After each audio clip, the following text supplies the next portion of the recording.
და ძისათა და სულისებისათა. დღეს არის იოანე წინასწარმეტყველის თავის გვერდის დღე და იოანე ქადაგებდა სინანულს და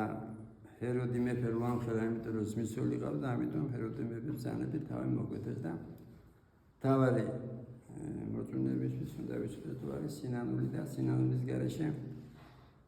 ბევრი მოწმენია და ცუძვენაშია, ცუძვენაში რას ქვია, ზოგს ციფრები ჯერა, ზოგს იმის ჯერა, რომ წმინდა მამასთან იარა, ესე იგი ეშველება და ადამიანს არასდროს არ ეშველება თუ არ გადაწყვიტა ცუდვით განეშველოს. ამის მაგალითია იუდა მოციქული, ხმეთან დადიოდა, უფალთან იყო და ვერ ეშველა. და როგორც წმინდა მამა უფალზე უფრო მაღალი იქნება, მაგრამ ეს ამას ქვია ცუძვენა. ადამიანს არ ეშველება სინანულის გარეშე. და სინანულით კიდე რა ხდება? პირველი ვინ წავიდა სამოთხეში, ვისაც ქვია ავაზაკი. და რატო? იმიტომ რომ ფიზიკურმა წამებამ მაშინ მოახდინა მთელი ცვალება.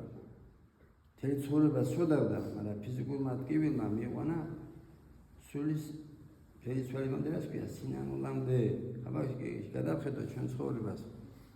რა ხდება საქართველოში? ხშირად მოყავს მაგალითი, რომ ერთ-ერთი პირველობა დაბორდით. ესე იგი, ვისი იმედი გვაქვს არა ღმერთის, არამედ ქონებით მატერიალურად ვჭიროთ, რომ ესე იგი რომ უნდა ვაჩინოთ, ეს ვერ ვაჩენთ მეორე ან მესამე. დავიცინამდე გვიდივართ ღმერთის და როგორ შეიძლება მკვლელობის ხარჯზე იყო კარგად, როგორ შეიძლება ესე იგი იმისა ზოგს დავუშვათ ხუთბურს არიგებს და თუ იმის იმედი აქვს რომ ხუთბურს დაარიგებს, ამით გაუმრავლდება ის რა ქვია მოსავალი დოვლათი მატერიალური ეს სულწმენა ქვია მას, გაგიმრავლდება მოსავალი შენ თუ შენი ცხოვრებით ემოცილები ღმერთსა და რატო ლაბორატორიულ ზომახანებს აწერია 7-იანები ან ვიანები და გონიათ რომ ამით ეშველება ციფრები როგორ შეიძლება ციფრა მაგიშველოს ან იმით რომ 5 პურო დაარიგა ღმერთმა და რომ გამრავდა ეს პურები რომ შენს თუ 5 პურს დაარიგებ გაგიმრავლდება შენ თუ არ იქნები სინანულში და თუ არ იქნები შრომის მოყვარეობაში ახლა რამდენია შრომის კეთილდღეობა უნდა თავრობას უყურებს და ამ დროს მეკითხები არ მუშაობს იმიტომ რომ პატარა ხერხასებია საკონიდან მოდიან ხომ მუშაობ რაღაც უსაქმურობას რა თქმა უნდა მეცამოწოს რომ ხერხასებია და მაგრამ ახლა ხო ბევრი ყველაფერი ხო სახელმწიფოზე არა დამოკიდებული ბევრია და უშუალოდ აღარა სოციალისტური და კომუნისტური ზომა ბევრი არის თვითონ ისაც საშუალება აქვს მიეც იმას რა ქვია მუშას თუ გაქვს საშუალება უფრო მეტი თუ არ გაიქცეს ქართველი საქართველოს და მან რა ყოფნის სიყვარული სიყვარულის ნიჭი მოგწეს ღმერთმა და რა შეეხება სინანულს ახლა მე ვგდელი ვარ 99-დან და ვხედავ რომ სიტყვით ხადაგება ხა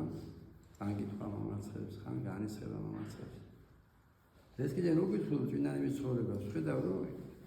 მე კი არა პეტრე მოციქული დამასწა განისხები და ორი მოაჭრა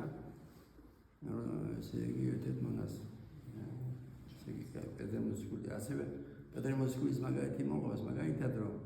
ქვია მოციქულთა თავი და სამჯერ ვარ ღმერთი ამიტომ ღმერთმა რა დაინახა რომ საკუთარი ადამიანური ძალების იმედი ჰქონდა და რომ დაინახა ესა თავისი ღვთაებრივი ძალა მოაშორა და სამჯერ ვარ ღმერთი ესე იგი ის რაც დოსებში წერია ძილწინაოსებში მიწყანენ ჩვენ უფალო შეგვიწყანენ ჩვენ ამ ყოვლისავე სიტყვის მისცემისა უნგუნობა დაიქანოთები ვარაფერი არ ახარა შეიძლება მოყავს აი რატომ მოყავს წასulis მაგალითი რომ ქართულმა კათოლიკე აყედა 2 მილიონი ნახევარი რო ხიჭა დაგოჩა მარტო კინო არ არის ხო ცოტა არ არის ეს ციფრი ასე 90 არ გასულა დიდი ხანი 91 წელს ქართულმა ქართულის სიცხით დაღვარა ხა ერთ ეროვნებით ქართულები რას გვანან ესე იგი რო უყურება იმას შეგეშინდება როგორ იგინებიან როგორ ფუთხებიან როგორ ილანცებიან როგორ იწახიან სიტყვა მოვალატეები და ხშირად მომგო ეს 91-ში რო იყო იმათაც მართალი ეგონა თავი რო დაამხებდა რომ და შედემოდის ეს რომ მართალი გონია თავი ამ პარტამლებიდან და ღმერთმა გვაშოროს ეს ამ პარტამლები ღმერთმა მოგცეს სიყვარულის ნიჭი რაც გადაგვაჩენს ჩვენთანაც ღმერთი